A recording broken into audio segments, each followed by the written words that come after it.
إلا الله الله أكبر الله أكبر ولله الحمد الله أكبر الله أكبر الله أكبر لا إله إلا الله الله أكبر الله أكبر ولله الحمد. السلام علیکم ورحمۃ اللہ وبرکاتہ. وَإِذَا سَأَلَكَ عِبَادِي عَنِّي فَإِنِّي قَرِيبٌ أُجِيبُ دَعْوَةَ الدَّاعِ إِذَا دَعَانِ فَلْيَسْتَجِيبُوا لِي وَلْيُؤْمِنُوا بِي لَعَلَّهُمْ يَرْشُدُونَ. اور جب میرے بندے آپ سے میرے بارے میں سوال کریں تو کہہ دیجئے بے شک میں قریب ہوں، میں پکارنے والے کی پکار کا جواب دیتا ہوں. جب وہ مجھے پکارے تو ان کو چاہیے کہ وہ میرا حکم مانیں اور مجھ پر ایمان رکھیں تاکہ وہ ہدایت پائیں.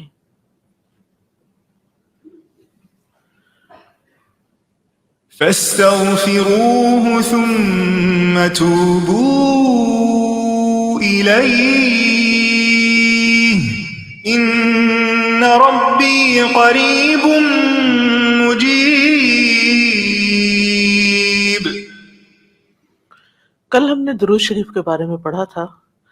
درود شریف کے بارے میں جو باتیں آپ کو یاد رہ گئیں یا جو چیزیں آپ نے سیکھی، اگر ان کو شیئر کرنا چاہیں تو موسٹ ویلکم.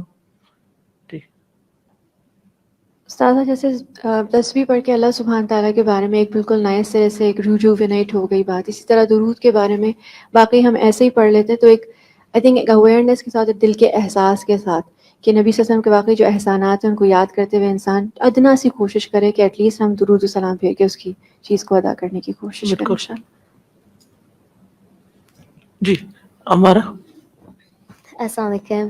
وعلیکم السلام. میں یہی سوچ رہی تھی کہ اللہ سبحانہ تعالیٰ فرشتوں کو حکم دیتے ہیں کہ وہ تعریف کریں اور درود پڑھیں رسول اللہ صلی اللہ علیہ وسلم کے لیے، اور وہ ہر وقت کرتے ہیں اور ان کو تب ہی لگتا ہے کہ حق ادا نہیں ہوا اور ہم تھوڑا سا بھی نہیں کر سکتے، تو یہ تو اچھی بات نہیں ہے.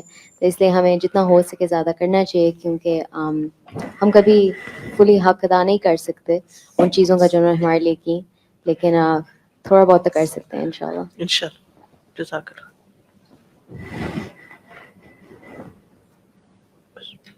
ٹھیک ہے.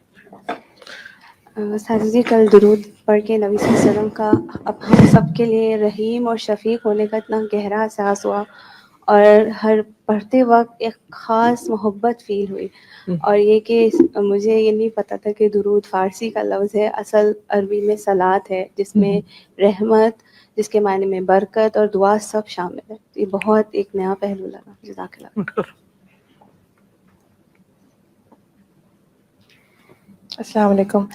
استاذ ایک سوال ہے، جیسے ہم نے کل پڑھا کہ باقی سارے انبیاء کے نام لیتے ہوئے بھی درود پڑھنا چاہیے، تو ہم یوزلی علیہ السلام کہتے ہیں، جیسے موسیٰ علیہ السلام اور ابراہیم علیہ السلام، تو کیا تو وہ ہم کافی؟ درود و سلام کی ایک حصے کو لے لیتے ہیں، پھر سلام پڑھ دیتے ہیں. تو پھر ہمیں علیہ السلام تو ٹھیک ہے، صلی اللہ علیہ وآلہ وسلم زیادہ بہتر یعنی ہے. کہ علماء نے پھر اس کو نبی صلی اللہ علیہ وسلم کے لیے عمومی طور پر خاص کر دیا. لیکن اگر کوئی کسی اور پیغمبر کے لیے بھی صلی اللہ علیہ وسلم کہے تو ہمیں اعتراض نہیں ہونا چاہیے، بہت حیران نہیں عجیب ہونا لگتا ہے چاہیے. نا کبھی وہ، بلکہ کچھ نریشنز میں تو جبرائیل کے اوپر بھی صلی صلی اللہ اللہ علیہ علیہ وآلہ وسلم، وسلم بالکل. پڑھا جا رہا ہے. جی. تو اور دوسرا مجھے یہ پوچھنا تھا کہ جیسے ہم نبی صلی اللہ علیہ وسلم کا نام لکھتے ہیں تو اس پہ جو ہم صاد لکھ دیتے ہیں تو وہ کافی ہوتا ہے صلی اللہ علیہ وآلہ وسلم اشارے کے طور پر کافی ہے، لیکن بہتر یہ کہ پورا لکھا پورا جائے. لکھا جی. جائے. جزاک اللہ خیر. اور خاص طور پر آپ دیکھیے جب نام لکھا جائے آپ کا نا، محمد لفظ لکھا جائے، اس وقت لازماً صلی اللہ علیہ وسلم لکھے. ٹھیک ہے. جو مجھے اچھی بات لگی ہے کہ اگر ہم نے اپنی محبت نبی کریم صلی اللہ علیہ وسلم کے ساتھ چیک کرنی ہے تو اپنا درود چیک کریں کہ ہم کتنا. جی ہاں، اگر ہم یہ دیکھنا چاہتے ہیں کہ ہمیں واقعی نبی صلی اللہ علیہ وسلم سے کتنی محبت ہے تو پھر یہ دیکھنا چاہیے کہ ہمارے روزانہ کے اوراد میں اور روزانہ کی دعاؤں میں درود کا کتنا حصہ ہے. سر جی میں یہ سوچ رہی تھی کہ ہم اپنی دعاؤں کی قبولیت کے لیے کتنے وسیلے ڈھونڈتے رہتے ہیں، اور یہ کتنا آسان اور جائز وسیلہ ہے. حضرت علی کا قول بھی ہے کہ ہر دعا روک دی جاتی ہے جب تک کہ درود نہ پڑھا جائے. بالکل. جی فوزیہ، جی بولیے. سمیہ. جی استاد جی، کل مجھے جو سب سے زیادہ کلک گئی کہ دعا مانگنے میں جتنا ہم وقت لگاتے ہیں وہ بھی ہماری عبادت ہے. جی کیونکہ عموماً ہم نماز پڑھنے میں، قرآن پڑھنے میں تو اتنا ٹائم لگاتے ہیں، لیکن دعا مانگنے میں ہم بہت جلدی کرتے ہیں.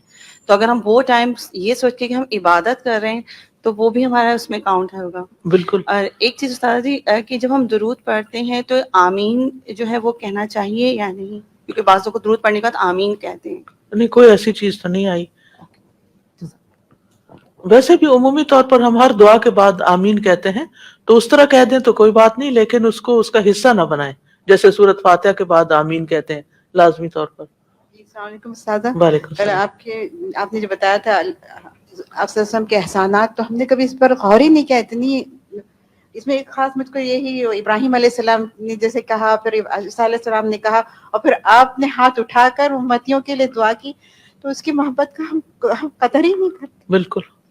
ہم نے کبھی احساس ہی نہیں کیا احساس ہی نہیں کیا کہ انہوں نے ہمارے لیے کتنی تکلیفیں اٹھائیں اور کتنی دعائیں کی، اور ہماری ہدایت کے کتنے حریص تھے وہ. سر جی میں بھی یہ سوچ رہی تھی کہ ہم یہ بھول جاتے ہیں کہ کیا کچھ ہمارے نبی نے ہمارے لیے کیا، اور پھر ہمیں یہ بھی ہم کچھ نہیں ان کے لیے اور کر سکتے سوائے اس کے کہ ہم ان کے اوپر درود بالکل. بھیجیں اور ان کو خوش کریں کہ ہم آپ کو یاد کرتے ہیں، آپ ہمارے دلوں میں ہیں، ہم آپ کی سنت کی پیروی کرتے ہیں. سو یہ بات مجھے بہت بہت اچھی لگی کہ ہمیں کچھ کرنے کو مل گیا ایکچولی ان کے بالکل. لیے. اور ویسے بھی آپ دیکھیں کہ جی ان کو دے دیجیے. جی ٹھیک ہے، آپ بات. سازا جی میں سوچ رہی تھی کہ کل جب آپ نے بتایا کہ نبی کریم صلی اللہ علیہ وسلم اپنی امت کے لیے فلاح کے حریص تھے کہ میری امت بس فلاح پا جائے، تو ہمیں ان کے حریص ہونا چاہیے کہ ان کا وسیلہ مل جائے اور ان کو درود شریف بھیجتے رہیں. تو ہمیں ان کا حریص ہونے کے لیے کثرت سے درود انشاءاللہ. بالکل. اور ویسے بھی یہ ہمارے ایمان کا بھی حصہ ہے. آگے دیجیے. ہمارے ایمان کا حصہ ہے. ہمارا ایمان مکمل نہیں ہوتا جب تک ہم نبی صلی اللہ علیہ وسلم سے محبت نہ کریں، اور محبت ہمیشہ اظہار مانگتی ہے. یعنی آپ یہ نہیں کہہ سکتے میرے دل میں فلاں کی محبت ہے اور بس کافی ہے نا دل میں، بتانے کی کیا ضرورت ہے؟ کیا واقعی ایسے؟ نہیں. ایک شخص نبی صلی اللہ علیہ وسلم کے پاس اور کہنے لگا کہ مجھے فلاں سے محبت ہے. تو آپ نے اس سے پوچھا کہ کیا تم نے اس کو بتایا؟ اس نے کہا نہیں. فرمایا جاؤ اس کو بتاؤ.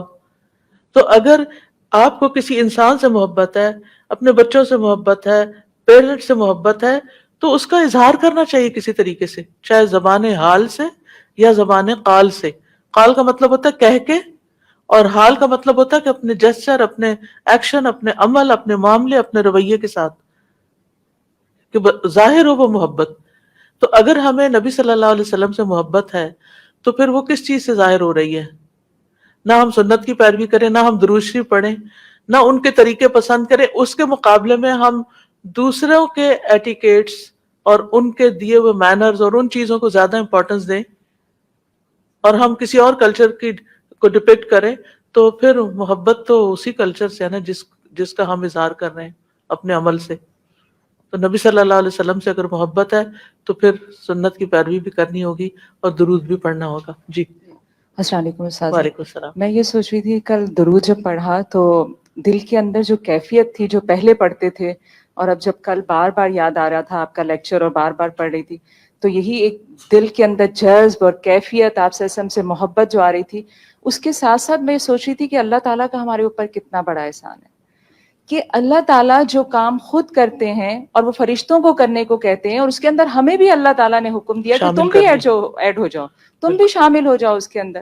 تو کتنا بڑا ایک اعزاز ہے کہ جو اللہ سبحانہ تعالیٰ نے ہمیں دیا، اور وہ اتنے خوبصورت الفاظ کی صورت میں ہمیں سکھایا، اور ہم اسے پڑھتے ہیں اور پھر درجے بلند ہوتے ہیں، ثواب اور وہ سب چیزیں الگ بات ہے، لیکن اس سے مجھے بہت خوشی ہو رہی تھی پڑھتے. الحمدللہ. جی ادھر امارہ کو دے دیجیے، پھر شروع کرتے ہیں.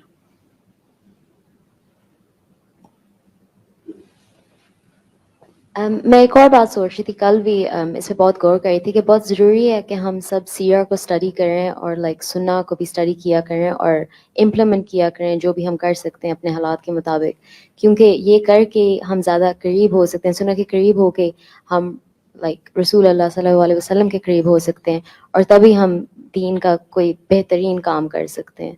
بالکل.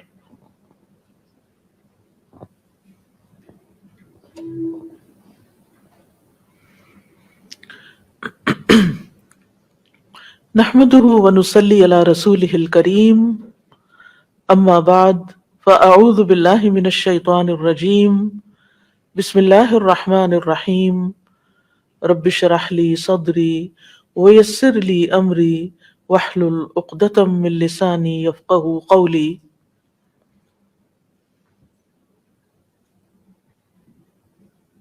وَإِذَا سَأَلَكَ عِبَادِي عَنِّي فَإِنِّي قَرِيبٌ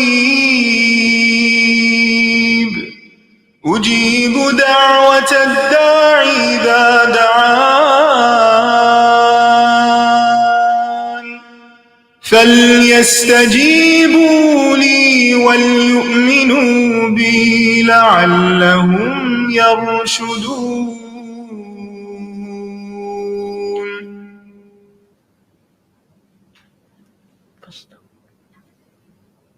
فاستغفروه ثم توبوا إليه إن ربي قريب مجيب. ان ربی قریب مجیب، یقیناً میرا رب قریب ہے، مجیب ہے، وہ میری دعاؤں کا، میری مانگی ہوئی باتوں کا جواب دیتا ہے. اس لیے اللہ سبحانہ تعالیٰ سے مانگتے رہنا چاہیے، دعا کرتے رہنا چاہیے، اصرار کے ساتھ، تکرار کے ساتھ، انشاءاللہ تمام مسائل حل ہو جائیں گے. اور پھر اللہ سبحانہ تعالیٰ کی تعریف میں کوئی کمی نہیں چھوڑنی چاہیے. نبی صلی اللہ علیہ وسلم نے فرمایا، کیا میں تمہیں شب و روز اللہ کے مسلسل ذکر کرنے سے افضل ذکر نہ بتاؤں؟ یعنی اگر کوئی شخص دن اور رات کے 24 گھنٹے ذکر کرتا رہتا ہے تو اس سے بہتر ایسے کلمات میں تمہیں سکھا دیتا ہوں کہ اگر تم ان کو پڑھو تو گویا تم ہر وقت ذکر میں ہو، بلکہ اس سے بھی بہتر. اور وہ کیا ہیں؟ الحمدللہ عدد ما خلق، میں اللہ کی تعریف کرتا ہوں اس کی مخلوق کی گنتی کے برابر. عدد ما خلق جیسے دوسری تعریف میں ہم نے پڑھا.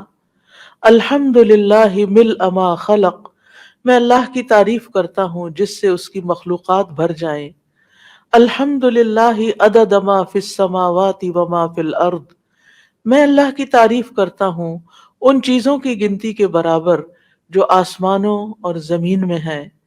الحمدللہ عدد ما احصا کتابہ، میں اللہ کی تعریف کرتا ہوں ان چیزوں کی گنتی کے برابر جنہیں اس کی کتاب نے شمار کیا. والحمدللہ علی ما احصا کتابہ، اور میں اللہ کی تعریف کرتا ہوں اس پر جو اس کی کتاب نے شمار کیا. والحمدللہ عدد کل شیء، اور میں اللہ کی تعریف کرتا ہوں ہر اس چیز کی گنتی کے برابر، ہر چیز کی گنتی کے برابر. والحمدللہ ملء کل شیء، اور میں اللہ کی تعریف کرتا ہوں جس سے ہر چیز بھر جائے. یعنی اللہ سبحانہ تعالیٰ کی حمد، اس کی تسبیح اور اس کی بڑائی اس طرح بیان کرنی چاہیے جیسے سبحان اللہ عدد ما خلق، سبحان اللہ ملء ما خلق، اور الحمدللہ عدد ما خلق، الحمدللہ ملء ما خلق. تو رسول اللہ صلی اللہ علیہ وسلم نے یہ بھی فرمایا کہ تم ان کلمات کو خود بھی سیکھو اور اپنے بعد آنے والوں کو بھی سکھاؤ، یعنی صرف اپنے تک ہی نہ رکھو، اوروں کو بھی بتاؤ. لہٰذا آج کا ہوم ورک کیا ہے کہ آپ ان کلمات کو خود بھی پڑھیں گے اور آگے دوسروں کو بھی بتائیں گے. اس کے بھی الحمدللہ کارڈز موجود ہیں، یلو کلر کے کارڈز ہیں جن کے اوپر یہ حمد لکھی ہوئی ہے. ان کو ایسی جگہ پر لگا دیں کہ جہاں سے آپ روزانہ گزرتے ہوں، آپ کی نظر پڑتی ہو، تو کم از کم دن میں ایک بار ضرور ان کو پڑھیں، اور اتنا پڑھتے جائیں کہ آپ کو یاد بھی ہو جائیں اور آپ بغیر کسی سہارے کے خود بھی پڑھ سکے۔ تو اللہ سبحانہ تعالیٰ کی اتنی حمد و ثنا جتنی اللہ نے اپنی مخلوقات پیدا کی، اور ان کا شمار صرف اللہ ہی کر سکتا ہے۔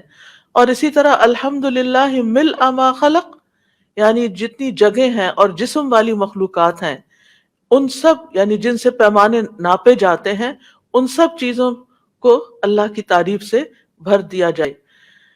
اور بات یہ ہے کہ ہم وہ بھی نہیں جانتے کہ وہ کتنی چیزیں ہیں، مراد کثرت تعداد ہے، اور پھر آسمان اور زمین میں جو کچھ بھی ہے ان کی تعداد کے برابر، اور پھر خاص طور پر الحمدللہ عدد ما احصا کتابہ، اور کتاب سے مراد لوح محفوظ ہے، یعنی جب سے اللہ تعالیٰ نے کائنات کو پیدا کیا ہے اس وقت سے لے کر اس کے اختتام تک ان چیزوں کی تعداد کے برابر جو لوح محفوظ میں لکھی جا چکی ہیں۔ اللہ سبحانہ تعالیٰ نے سب سے پہلے قلم کو پیدا کیا تھا اور اس سے کہا تھا لکھ، اس نے پوچھا کیا لکھوں، تو اللہ تعالیٰ نے کیا فرمایا کہ جو یعنی اول سے آخر تک قیامت تک جو کچھ ہونے والا سب لکھ دو۔ اس کا مطلب یہ ہے کہ ساری باتیں لکھی ہوئی ہیں اللہ تعالیٰ کے پاس۔ اللہ تعالیٰ کا علم ہے کہ کیا ہو رہا ہے اور کیا آئندہ ہونے والا ہے، قیامت تک کیا ہوگا، سب کچھ اللہ کو معلوم ہے، اور وہ سب کچھ لکھا ہوا بھی ہے۔ تو وہ کتنا ہے، یعنی ان کلمات کی تعداد ہم شمار ہی نہیں کر سکتے۔ وہ علم صرف کس کے پاس ہے، یعنی لوح محفوظ پر جو کچھ ہے وہ ہم نہیں جانتے کہ ہم کہیں کہ اتنے لاکھ اتنے کروڑ، نہیں، وہ صرف اللہ جانتا ہے۔ لہٰذا اللہ سبحانہ تعالیٰ سے ہم درخواست کرتے ہیں کہ اس کے برابر ہم آپ کی تعریف کرتے ہیں اور اس کو آپ شمار کر لیجئے۔ اور پھر والحمدللہ علی ما احصا کتابہ، یعنی جو کچھ لوح محفوظ میں لکھا ہوا ہے اس پر بھی اللہ کی تعریف اور شکر ہے، کیونکہ لوح محفوظ میں جو کچھ بھی لکھا ہوا ہے، جو تقدیر لکھی ہوئی ہے، وہ سب اللہ کی رحمت عدل اور فضل پر دلالت کرتا ہے۔ بہت سے لوگ ان دو باتوں کے درمیان فرق نہیں سمجھ پاتے، اس لیے یہ وضاحت کرنا ضروری ہے کہ ایک یہ کہ لوح محفوظ میں جو کچھ لکھا ہے اس کی گنتی کے برابر میں تعریف کرتا ہوں، اور دوسرا یہ کہ جو بھی اللہ نے اس میں لکھ دیا ہے ہمیں اس پر اعتراض نہیں۔ ہم اللہ نے جو لکھا عدل انصاف کے ساتھ لکھا، کسی پر کوئی ظلم اور زیادتی نہیں کی۔ اللہ تعالیٰ کسی پر ظلم نہیں کرتا، وما ربک بظلام للعبید، تو آپ کا رب کسی پر ظلم کرنے والا نہیں بندوں پر۔ لہٰذا تقدیر کے فیصلوں پر کسی کو اعتراض نہیں ہونا چاہیے، کسی کو ناراض نہیں ہونا چاہیے۔ تو ہم اس تقدیر کے لکھے جانے پر بھی اللہ کی تعریف کرتے ہیں کہ اللہ نے جو لکھا صحیح لکھا، اللہ نے جو اپنی کتاب قرآن میں لکھا صحیح لکھا، اور جو اللہ تعالیٰ نے کتاب لوح محفوظ میں لکھا اس پر بھی ہم راضی ہیں، اس پر بھی ہم اللہ کی تعریف کرتے ہیں، کیونکہ ایسا کوئی اور کر ہی نہیں سکتا۔ تو مطلب یہ ہے کہ بندہ مومن جب اپنے رب کی عظمت کو ذہن میں لاتا ہے جس کی کوئی انتہا نہیں، تو اس وقت اس کے دل سے پھر تعریف ہی تعریف نکلتی ہے۔ آج ہم انشاءاللہ اللہ سبحانہ تعالیٰ کی مدد کے ساتھ حصول علم کی دعاؤں کے بارے میں بات کریں گے۔ اللہ سبحانہ تعالیٰ اپنے نبی کو حکم دیتے ہیں وَقُلْ رَبِّ زِدْنِي عِلْمًا، اور آپ کہہ دیجئے کہ اے میرے رب میرے علم میں اضافہ فرما۔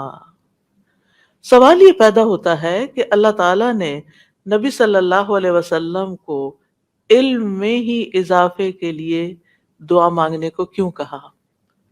یعنی کوئی اور چیز کیوں نہیں کہی گئی کہ اس میں اضافہ کیا جائے، علم میں ہی کیوں اضافہ کیا جائے؟ اور ویسے بھی آپ جانتے ہیں کہ نبی صلی اللہ علیہ وسلم ہر روز فجر کی نماز کے بعد جو دعا مانگا کرتے تھے وہ کیا تھی؟ اللہم انی اسألک علما نافعا وعملا متقبلا ورزقا طیبا۔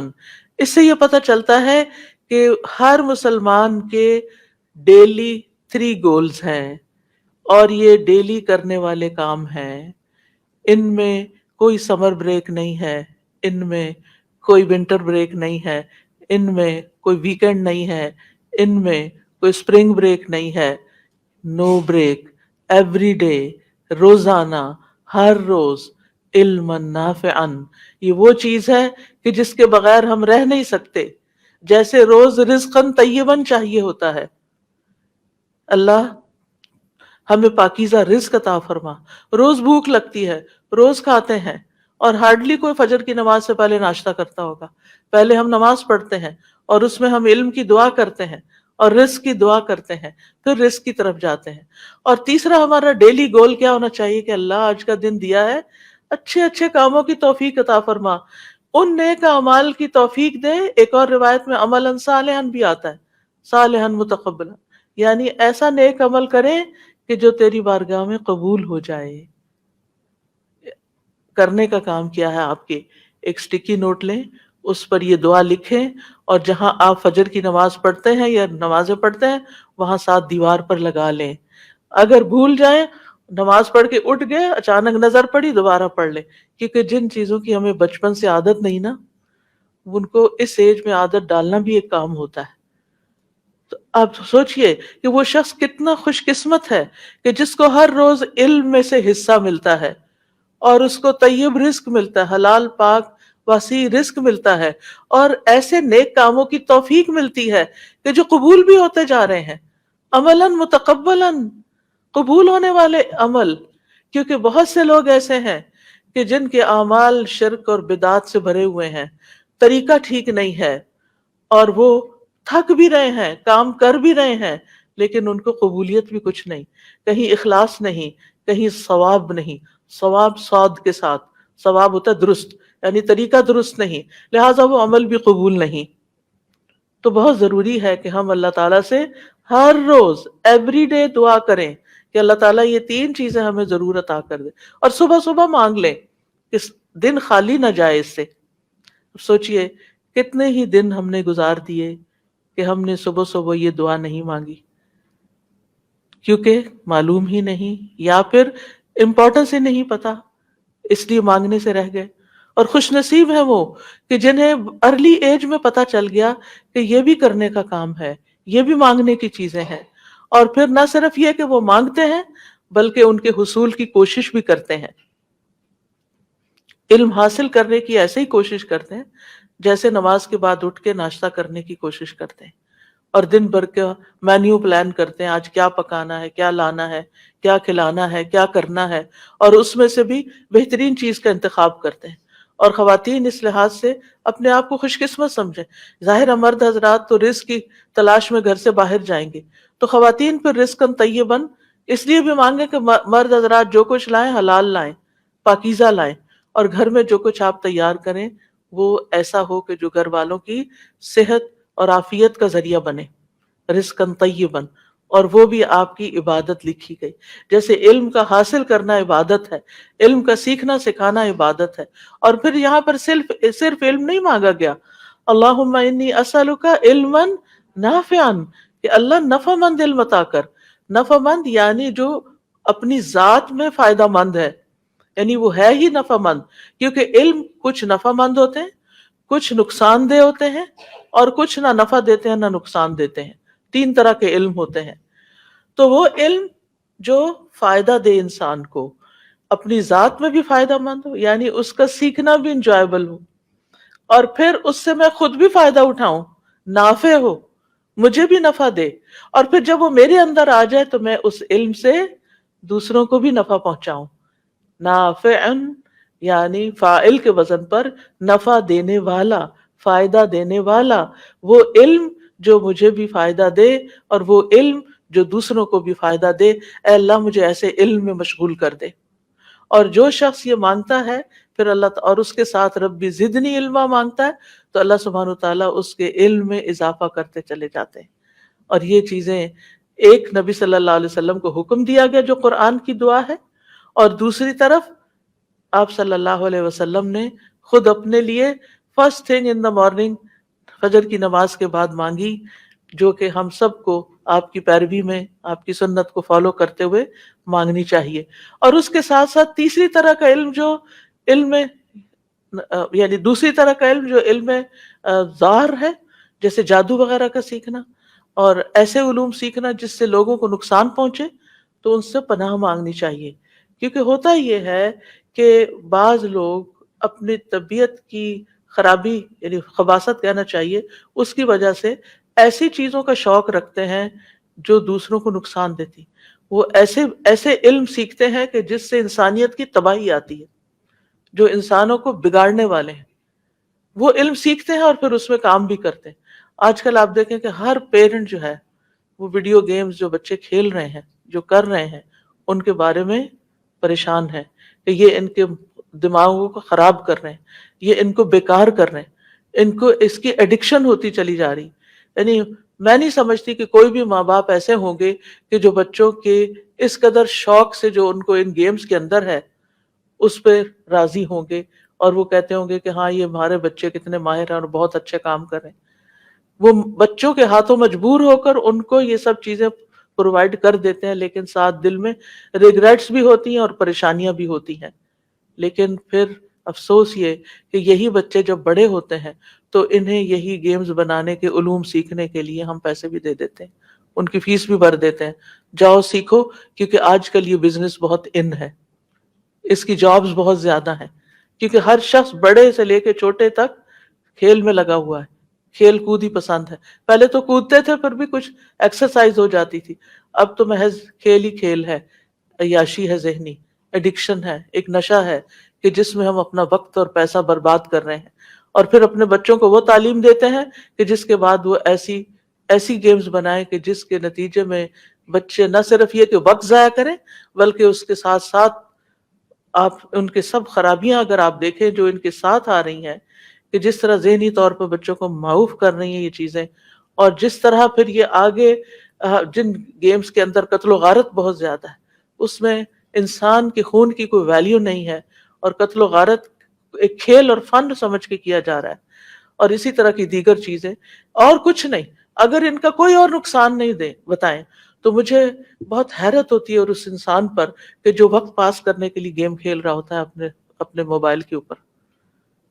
ہاں اگر آپ کا کوئی مقصد ہے، اپنے ذہن کو کچھ تیز کرنا ہے یا کوئی میتھ سیکھنا ہے یا کوئی اور ایسی اسکل آپ سیکھ رہے ہیں، وہ الگ بات ہے، وہ اس سے ایگزامپٹ کیا جا سکتا ہے کہ جو آپ کو نفع دینے والی چیز ہے، کیونکہ وہ تو ہمارا مطلوب ہے.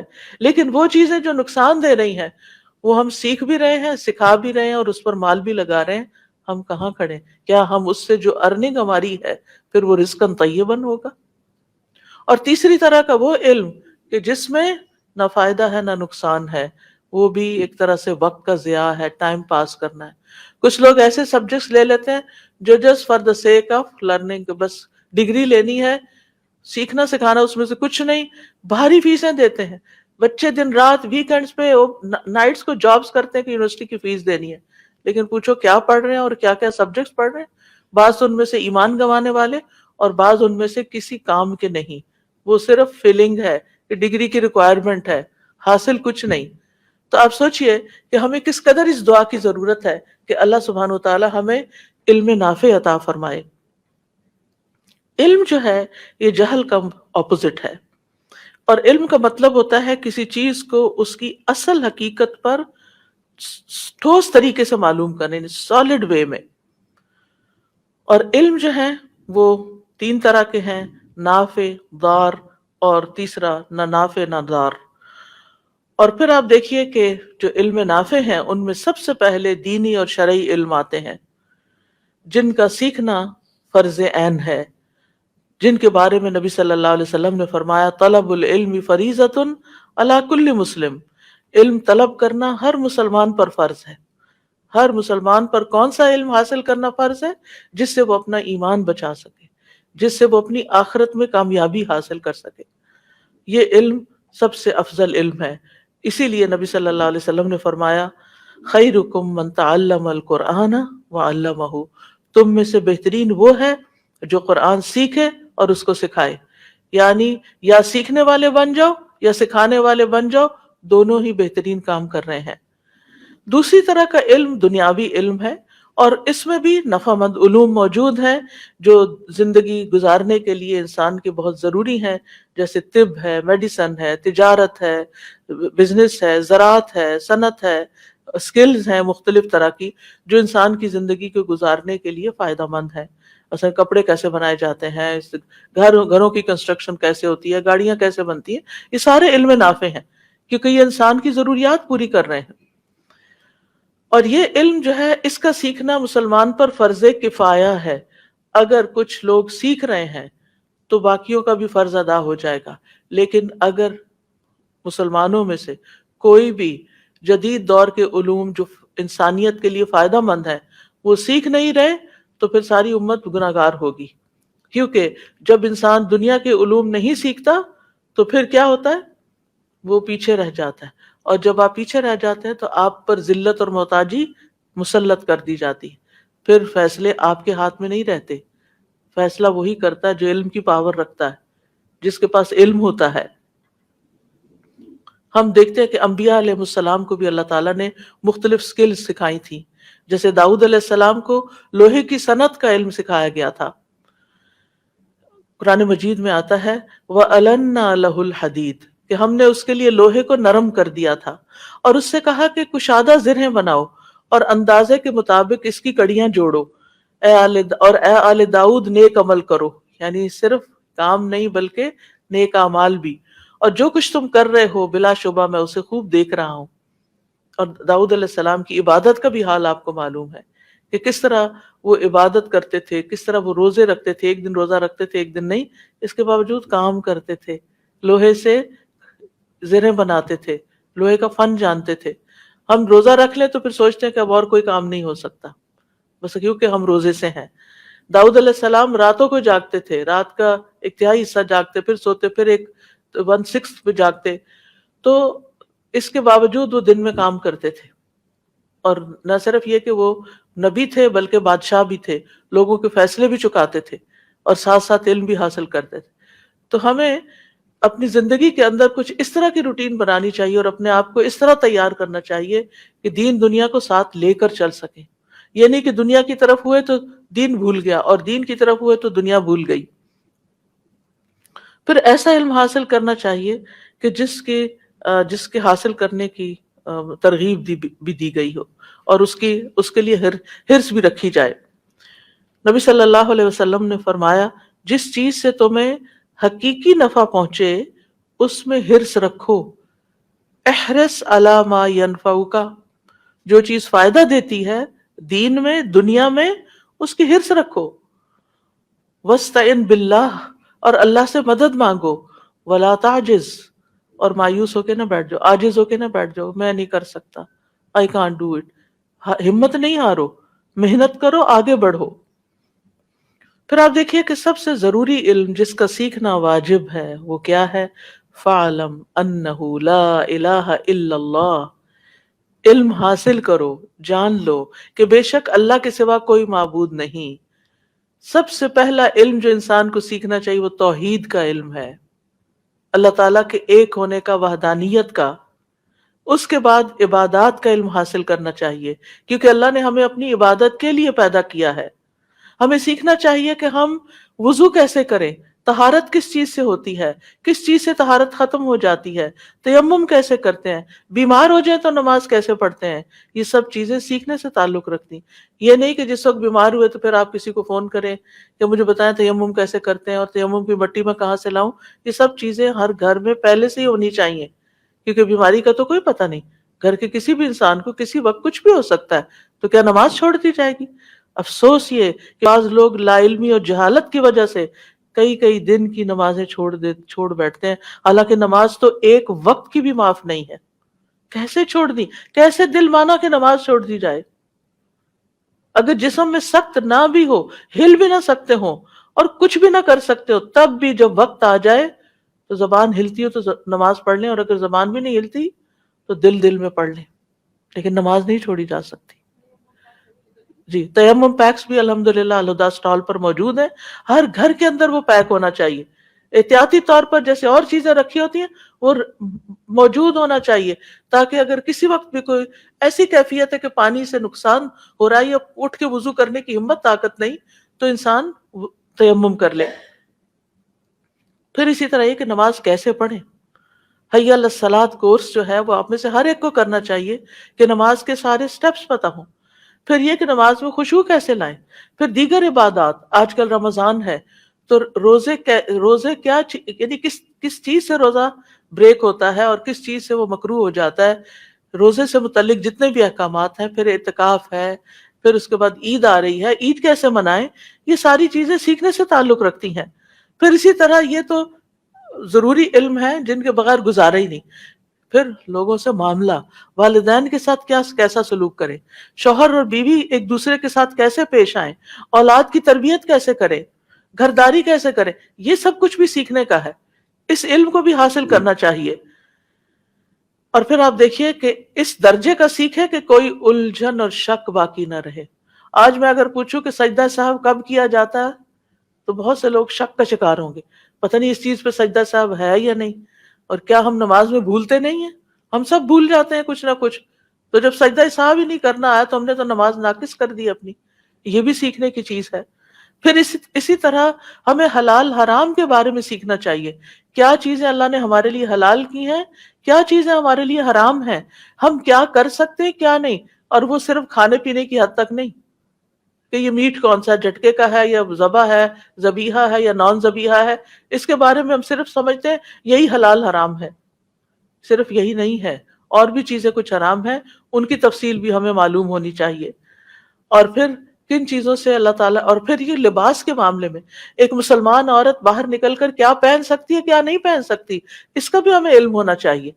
کیونکہ اور نہ صرف یہ کہ عورت بلکہ مرد کو بھی کتنا سطر اپنا ڈھانپنا ہے، کیونکہ دین کے احکامات صرف عورتوں کے لیے نہیں آئے، سب کے لیے آئے ہیں. پھر اسی طرح لباس میں کیسا لباس نہیں پہن سکتے کہ سی تھرو ہو یا اتنا ٹائٹ ہو کہ آپ کے جسم کا ایک ایک حصہ نظر آ رہا ہے. مثلا اگر آپ نے ایسی ٹائٹس پہنی ہوئی ہیں کہ جس سے آپ کی لیگز کی پوری شیپ نظر آ رہی ہے، آپ کے ہپس نظر آ رہے ہیں، تو ایسے لباس کے ساتھ آپ عورتوں کے سامنے بھی نہیں جا سکتے. عورتوں کے سامنے بھی صرف گھٹنے سے نیچے تک آپ ٹانگ ننگی کر سکتے ہیں، اس سے اوپر نہیں. لیکن جب ہم سوچتے ہیں یہاں کیا فرق پڑتا ہے، یہاں تو عورتیں ہی ہیں. نہیں، عورتیں بھی ہیں، تب بھی آپ کے جسم کے یہ حصے ڈھکے ہوئے ہونے چاہیے. آپ لانگ شرٹ پہن لیں، اگر آپ کو بازار میں ایسے پاجامے نہیں ملتے کہ جس سے آپ کھلے ہوں، کھلے ٹراؤزر کہ جس سے آپ کی لیگز کا سائز نہ پتہ چلے، تو پھر آپ کھلے پہنے. نہیں ملتے تو پھر آپ لانگ شرٹس پہنے یا کوئی اسکرٹ پہنے کہ جس سے آپ کا جسم ڈھک جائے. اور پھر آپ دیکھیے کہ ہمیں یہ سیکھنا چاہیے کہ ہمیں اللہ تعالیٰ نے اور کن کاموں کا حکم دیا اور کن کاموں سے روکا ہے. دنیا میں اگر ہم آئے ہیں اور زندگی گزار رہے ہیں اور دنیا کے پیچھے ہم بھاگ رہے ہیں، تو ہمیں یہ بھی پتہ ہونا چاہیے کہ آخرت میں کیا چیزیں فائدہ دیں گی اور کن چیزوں سے نقصان ہو جائے گا. وہ جو ہمیشہ کی زندگی ہے، وہاں کے انٹری ٹیسٹ میں جنت کا انٹری ٹیسٹ کیا ہے، وہاں کے لیے کیا ریکوائرمنٹس ہیں، کون سی چیزیں جنت میں جانے میں رکاوٹ پیدا کر سکتی ہیں، ان سب چیزوں کو بھی ہمیں سیکھنا ہے. اور علم کی اہمیت ہمیں اس سے بھی پتہ چلتی ہے، یعنی علم کے لیے دعا کیوں مانگے، اس سے بھی پتہ چلتی ہے کہ ہمارا رب خود صفت علم رکھتا ہے. سب سے زیادہ علم تو ہے ہی اس کے پاس، وہ العلیم ہے. اور پھر ہر چیز کو جانتا ہے.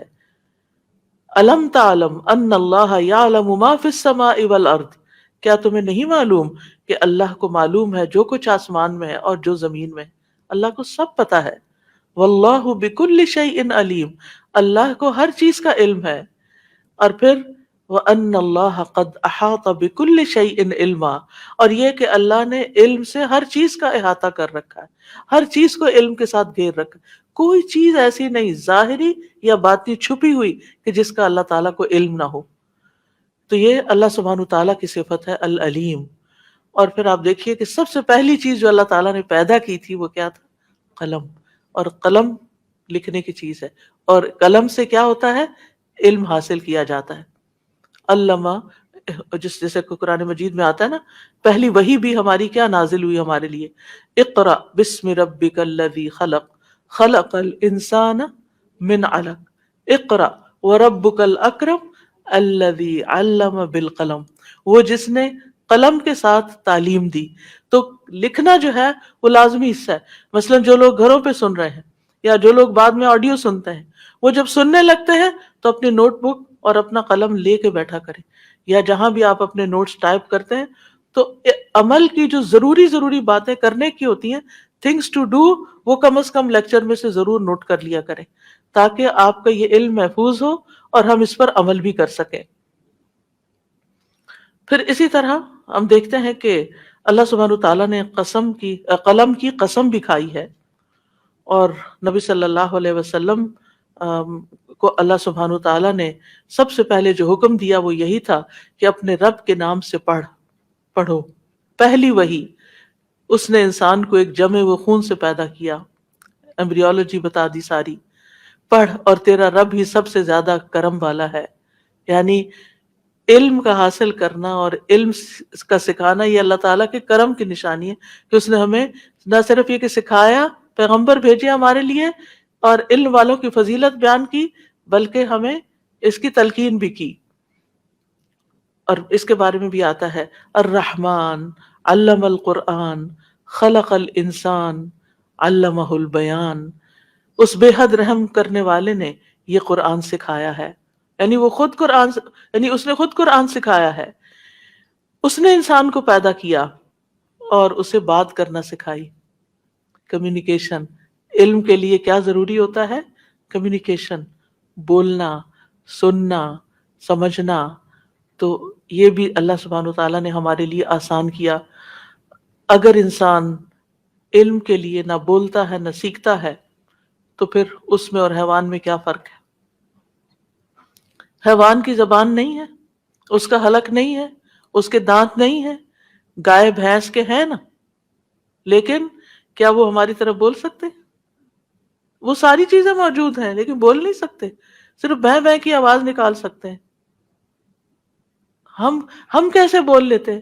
یہ اللہ کی خاص قدرت سے، خاص رحمت اور خاص فضل ہے کہ اس نے ہمیں بولنا سکھا دیا، جس کے لیے زبان اور حلق اور دانت اور ہونٹ اور یہ ساری چیزیں ریکوائرڈ ہوتی ہیں، ان سب کے ساتھ ہمیں بہترین طریقے سے قرآن سکھایا۔ الرحمن علم القرآن۔ پھر ہم دیکھتے ہیں کہ انبیاء کی صفت بھی یہی رہی ہے۔ آدم علیہ السلام کو سب سے پہلے پہلے انسان کی تخلیق کے ساتھ ہی سب سے پہلے جو چیز دی گئی وہ کیا تھا؟ علم تھا۔ جب حضرت آدم کی روح جو ہے ناک تک پہنچی، ان کو چھینک آئی تو انہیں کیا سکھایا گیا؟ الحمدللہ کہنا۔ تو پہلا علم بھی الحمدللہ، اللہ کی حمد و ثنا والا، اور پھر اس کے بعد تمام چیزوں کا علم۔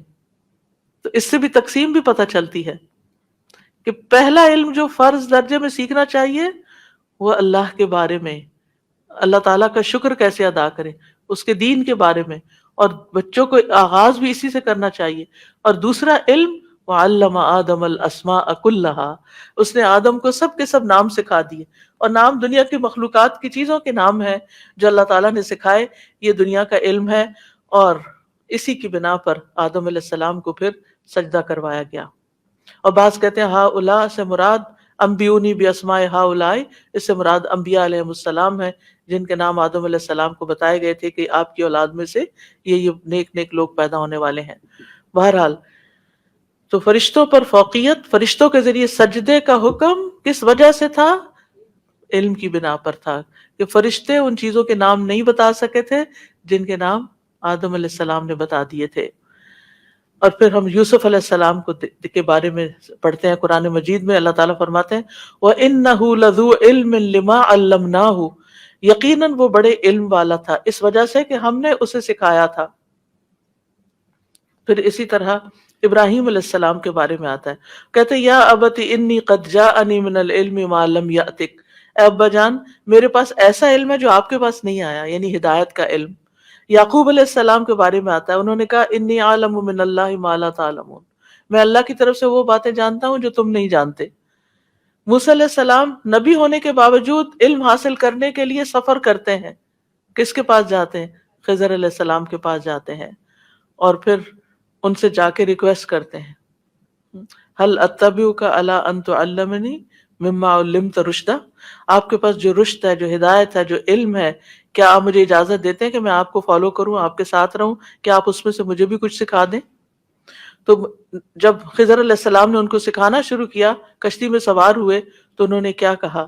انہوں نے دیکھا کہ ایک چڑیا نے چونچ سے دریا کا پانی لیا ہے. خضر نے فرمایا اللہ کی قسم میرا علم اور آپ کا علم اللہ کے علم کے مقابلے میں اس سے زیادہ نہیں جتنا اس چڑیا نے دریا کا پانی اپنی چونچ میں لیا ہے. تو ایک علم تھا علم وحی جو موسیٰ علیہ السلام کے پاس تھا، اور ایک علم تھا جو خضر علیہ السلام کے پاس تھا. تو اس سے بھی علم کی تقسیم ہو جاتی ہے. تو خضر علیہ السلام نے کہا تھا کہ آپ کے لیے یہ کافی نہیں کہ آپ کے پاس تورات ہے، آپ کے پاس وحی آتی ہے. اے موسیٰ میرے پاس جو علم ہے آپ کے لیے اس کو پورا جاننا مناسب نہیں، اور جو آپ کے پاس علم ہے وہ میرے لیے مناسب نہیں کہ میں وہ سارا سیکھوں، نہیں میری ضرورت نہیں. یعنی وہ یہ اللہ تعالیٰ کی تقسیم ہے، کسی کو کوئی علم دیا اور کسی کو کوئی علم دیا. تو اسی طرح دنیا میں بھی ورائٹی ہے، علوم کی بہت سی شاخیں بھی ہیں. خود دین کے علم کے اندر بہت سی ورائٹی ہے کہ کچھ لوگ قرآن کی تجوید کے، اس کی ترتیل کے، اس کے تلاوت کے ایکسپرٹ ہوتے ہیں، کچھ اس کے معنی اور فہم اور غور و فکر اور تدبر کے ایکسپرٹ ہوتے ہیں، کوئی قراء ہوتے ہیں، کوئی مفسر ہوتے ہیں، کوئی محدث ہوتے ہیں، کوئی فقیہ ہوتے ہیں، اور اسی طرح بہت ساری چیزیں، بہت سی برانچز ہیں علم کی. ہر انسان ہر چیز نہیں سیکھ سکتا، لیکن سب سے پہلے اللہ کی معرفت کا علم سیکھنا، کہ اللہ کو پہچانا جائے، اس کی کتاب کو سیکھنا یہ لازم ہے. اور اتنا علم کم از کم ضرور، یعنی آپ ایکسپرٹ کے لیول پر نہ بھی سیکھیں تو اتنا علم ضرور سیکھیں کہ جس سے آپ عمل کر سکیں، عملاً طیباً، عملاً متقبلاً آپ کر سکیں. تو قرآن کے ساتھ سنت کا علم بھی آپ کے لیے سیکھنا لازم ہے. نبی صلی اللہ علیہ وسلم کو معلم بنا کر بھیجا گیا تھا، انما بعثت معلما. اور پھر آپ دیکھیں کہ آپ نے آ کر کیا سکھایا، کما ارسلنا فیکم رسولا منکم یتلو علیکم آیاتنا ویزکیکم ویعلمکم الکتاب والحکمت ویعلمکم ما لم تکونوا تعلمون. جس طرح ہم نے تم میں ایک رسول تم ہی میں سے بھیجا ہے جو تم پر ہماری آیات پڑھتا ہے، تمہیں پاک کرتا ہے، تمہیں کتاب و حکمت سکھاتا ہے، اور تمہیں وہ کچھ سکھاتا ہے جو تم نہیں جانتے تھے. تو ہمیں وہ باتیں جو ہم نہیں جانتے کہاں سے معلوم ہو سکتی ہیں؟ قرآن و سنت کے علم سے. دنیاوی ڈگریاں، دنیاوی علوم ہمیں صرف وہ دیتا ہے جو دنیا میں فائدے کا ہے، لیکن قرآن و سنت کا علم اس سے زیادہ وسیع ہے، جو ہمیں وہ سکھاتا ہے جو ہمیں دنیا میں بھی معاملے کرنا سکھاتا ہے، کام کرنا سکھاتا ہے، اور ہماری آخرت میں جو چیز ہمیں چاہیے وہ بھی ہمیں قرآن و سنت سے ملتی ہے. تو اس لیے اگر ہم نے اس علم میں کمی کی تو پھر دنیا میں بھی نقصان اور آخرت کا بھی نقصان، کیونکہ صحیح عمل کی بنیاد صحیح علم ہے. عمل صحیح نہیں ہو سکتا جب تک کہ صحیح علم کا سورس آپ کے پاس نہ ہو. پھر آپ دیکھیں کہ جبریل علیہ السلام جو سب سے بڑے فرشتے ہیں، ان کو سب سے بڑا اعزاز ہے فرشتوں، ان کو کون سا علم دیا گیا؟ ان کا سب سے بڑا کام کیا تھا کہ وہ وحی، اور بھی کام ہے لیکن سب سے بڑا کام وحی الہی لے کر محمد صلی اللہ علیہ وسلم کے پاس آئے. اور نہ صرف یہ کہ وحی لاتے رہے، پورا قرآن لے کر آئے، آپ کے ساتھ دور بھی کیا، اور پھر ایک دن انسانی شکل میں آ کر آپ کی مجلس میں بیٹھ کر آپ سے اچھے اچھے سوال کر کے پھر چلے گئے. تو آپ نے فرمایا تمہیں معلوم ہے یہ کون تھا؟ حضرت عمر کہتے ہیں میں نے عرض کیا اللہ کے رسول ہی زیادہ جانتے ہیں. آپ نے فرمایا بے شک یہ جبریل تھے جو تمہیں تمہارے دین کی تعلیم دینے آئے تھے، تعلیم دینے آئے تھے. تو تعلیم دینے کا ایک طریقہ یہ ہوتا ہے کہ ایک لیکچر دے دیا جائے، اور ایک طریقہ یہ ہوتا ہے کہ سوال جواب کے ذریعے انٹریکٹو طریقے سے کہ سوال کیا جائے اور اس کا جواب. کیونکہ فَاسْأَلُوا أَهْلَ الذِّكْرِ إِن كُنتُمْ لَا تَعْلَمُونَ، اگر تمہارے پاس علم نہیں تو علم والوں سے سوال کیا کرو، علم والوں سے پوچھ لیا کرو. یہ بھی علم حاصل کرنے کا ذریعہ ہے. اور اچھا سوال آدھا علم ہے، اور کسی علم والے کی صحبت مل جانا اور اس سے علم حاصل ہو جانا یہ انسان کی خوش قسمتی کی علامت ہوتی ہے. اور امت کے فرائض میں سے ہے کہ وہ خود دین کا علم حاصل کریں اور دوسروں کو بھی سکھائیں. تو پھر اگر اپنے پاس نہیں تو دوسروں کو کیسے دیں گے؟ فرض کیسے ادا ہوگا؟ اسی لیے ربی زدنی علما ہے کہ اللہ مجھے اور زیادہ علم دے کہ میں یہ کام اچھے طریقے سے کر سکوں. اس کے لیے سورۃ التوبہ کی آیت نمبر 122 یاد رکھا کریں. اور وما کان المؤمنون لینفروا کافہ آخر تک، اور ممکن نہیں کہ مومن سب کے سب نکل جائیں. سو ان کے ہر گروہ میں سے کچھ لوگ کیوں نہ نکلے تاکہ وہ دین میں سمجھ حاصل کریں اور تاکہ وہ اپنی قوم کو ڈرائیں جب ان کی طرف واپس جائیں، تاکہ وہ بھی بچ جائیں. یعنی ہر گروہ، ہر کمیونٹی میں سے، ہر گروہ میں سے، ہر جگہ سے کچھ نہ کچھ لوگ نکل کر آئیں، دین کے معاملے میں زیادہ علم حاصل کریں اور واپس جا کے اپنی کمیونٹی کو سکھائیں، تاکہ وہ بھی بچیں کس سے؟ دنیا میں غلطیاں کرنے سے اور آخرت کے عذاب سے۔ پھر ہم دیکھتے ہیں کہ صحابہ کرام کو نبی صلی اللہ علیہ وسلم مختلف جگہوں پر ڈپیوٹ کیا کرتے تھے علم سکھانے کے لیے، مختلف علاقوں میں بھیجا کرتے تھے۔ مدینہ کی ہجرت میں نبی صلی اللہ علیہ وسلم کے جانے سے پہلے کون گیا تھا؟ حضرت مصعب بن عمیر، ماشاءاللہ سب کو معلوم، مصعب بن عمیر۔ اور ان نبی صلی اللہ علیہ وسلم کی آمد سے پہلے وہ ایک بڑا حصہ قرآن کا وہاں سکھا چکے تھے، بے شمار لوگوں کو مسلمان کر چکے تھے، اور پھر جو سیکھ چکے تھے وہ آگے اوروں کو سکھا رہے تھے۔ تو مدینہ کی فضا ہموار ہو چکی تھی آپ کے جانے سے پہلے۔ اور پھر ہم دیکھتے ہیں کہ نبی صلی اللہ علیہ وسلم نے معاذ بن جبل کو یمن کی طرف بھیجا۔ آپ نے فرمایا کہ تم اہل کتاب کی ایک قوم کے پاس جا رہے ہو، انہیں سب سے پہلے اس بات کی دعوت دینا کہ وہ ایک اللہ کو مانے اور میری رسالت کو مانے۔ جب یہ بات سمجھ آ جائے تو پھر انہیں بتانا کہ اللہ تعالیٰ نے ایک دن رات میں 5 نمازیں فرض کی۔ ایک ہی دن میں سب کچھ نہیں سکھانا، پہلے اللہ کی پہچان اور رسول اللہ صلی اللہ علیہ وسلم کی پہچان، اور پھر اس کے بعد نمازیں۔ اور جب وہ نماز پڑھنے لگے تو انہیں بتانا کہ اللہ نے ان کے مالوں میں زکوٰۃ فرض کی ہے، گریجولی اینڈ سلولی۔ پھر جو ان کے امیروں سے لی جائے گی ان کے غریبوں کو لوٹا دی جائے گی، اور جب وہ اس کا اقرار کر لیں تو ان سے زکوٰۃ میں عمدہ مال لینے سے پرہیز کرنا، یعنی ان کا مال اونٹ گھوڑے وغیرہ ہوتے تھے، اونٹ اور بکریاں وغیرہ ہوتے تھے، گھوڑے پہ زکوٰۃ نہیں۔ تو اس لیے یعنی کہ جب وہ زکوٰۃ نکال کے لائیں تو یہ نہیں کہ یہ اونٹ تھوڑا سا مجھے کمزور لگ رہا ہے مجھے وہ اونٹ چاہیے، ایسا نہیں کرنا۔ پھر آپ دیکھیے کہ اللہ تعالیٰ کے نزدیک علم والوں کا مقام بھی بلند ہے۔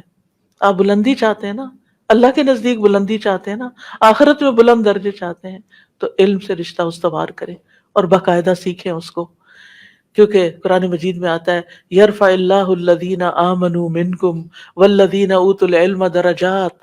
اللہ ان لوگوں کو درجوں میں بلند کرے گا جو تم میں سے ایمان لائے اور جنہیں علم دیا گیا، یعنی ان کے درجات اور زیادہ بلند ہو جائیں۔ انسان ہر آیت سیکھنے پر ایک درجہ اور اللہ کے قریب ہوتا ہے اور بلند درجہ ملتا ہے اس کو۔ اور پھر اگر کوئی بات سمجھ نہیں آتی تو فَاسْأَلُوا أَهْلَ الذِّكْرِ إِن كُنتُمْ لَا تَعْلَمُونَ، استاد کے پاس جائیں اور علم حاصل کریں اور گھر سے نکلیں، کیونکہ کوئی شخص مسجد میں جا کر ایک آیت سیکھتا ہے، 2 سیکھتا ہے، 3، جتنی سیکھتا ہے اتنی اونٹنیاں لے کر آتا ہے۔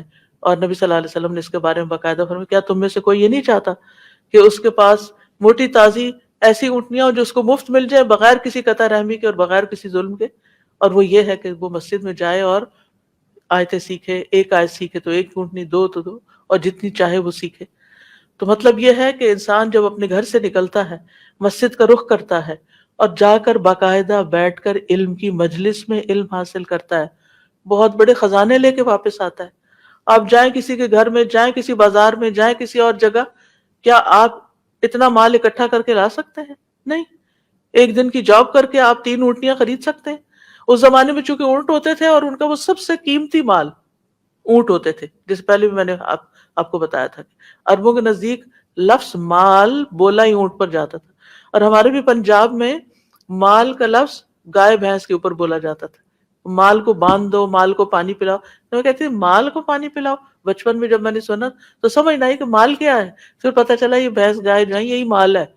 تو گاؤں والوں کا، زمینوں والوں کا یہی مال ہوتا ہے، سب سے بہترین مال یہ ہوتا ہے۔ تو نبی صلی اللہ علیہ وسلم نے اس دور کے حساب سے سب سے بہترین مال یہ بتایا۔